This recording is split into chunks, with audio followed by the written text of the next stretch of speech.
Bonjour, ça va? Très bien. Moi j'ai 32 ans aujourd'hui. Ça va? Je m'appelle Mathieu Despo. Et toi? J'ai été salarié d'un club qui s'appelle le Stade Bordelais, qui me permettait tout simplement de pouvoir m'entraîner, faire du vélo et c'est tout. Ensuite, il y a 7 ans, un accident. Voilà, donc concrètement, ça s'est un petit peu terminé comme ça. Il n'y a pas de souci. À cette période, mon contrat de travail a muté vers un contrat de travail de salarié classique dans un club sportif. Et je suis retombé dans le système que je détestais et que je fuyais, donc les horaires, une hiérarchie. Il y avait toujours les contraintes horaires. Moi, ça a surtout été ça. Alors, je vous laisse en tout cas avec Mathieu et puis bonne écoute. Allez, Bon, super.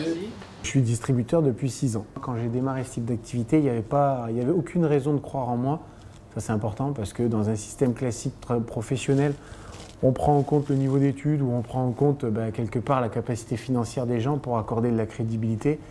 Moi, j'avais un niveau d'études très bas, j'avais une capacité financière très basse aussi et pourtant, j'ai de suite fait des efforts.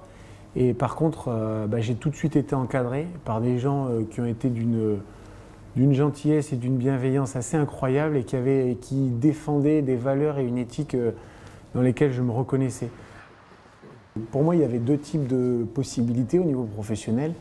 Le salariat classique ou l'entrepreneuriat classique, avec le salariat qui prive un peu de liberté malgré tout, et l'entrepreneuriat classique qui impose aux gens de devoir faire énormément, de se retrouver tout seul, de développer plein de compétences.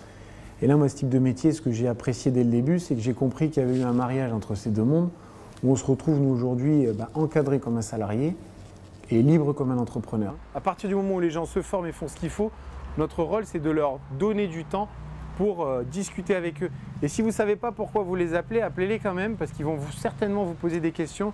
Et à chaque fois que vous serez en relation avec des gens de vos groupes qui démarrent, vous les tirez un tout petit peu en dehors du brouillard. Aujourd'hui, j'ai un réseau de distributeurs de 250 personnes actives et qui sont issus, tous ces gens sont issus d'une première vague de communication et de recrutement d'une 30aine de personnes qui étaient dans mon entourage proche à la base.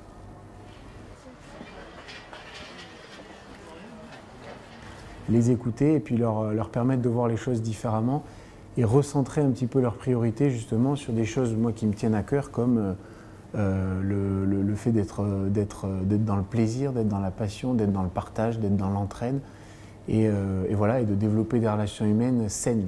On est véritablement dans des relations collaboratives assez horizontales et pas du tout verticales, donc on est sorti de tout le concept hiérarchique où moi je n'impose rien, je ne demande rien à qui que ce soit, on est dans l'entraide, on crée des relations de confiance saines et derrière on a les sensations les plus intéressantes à vivre aujourd'hui, c'est les sensations de victoire en groupe.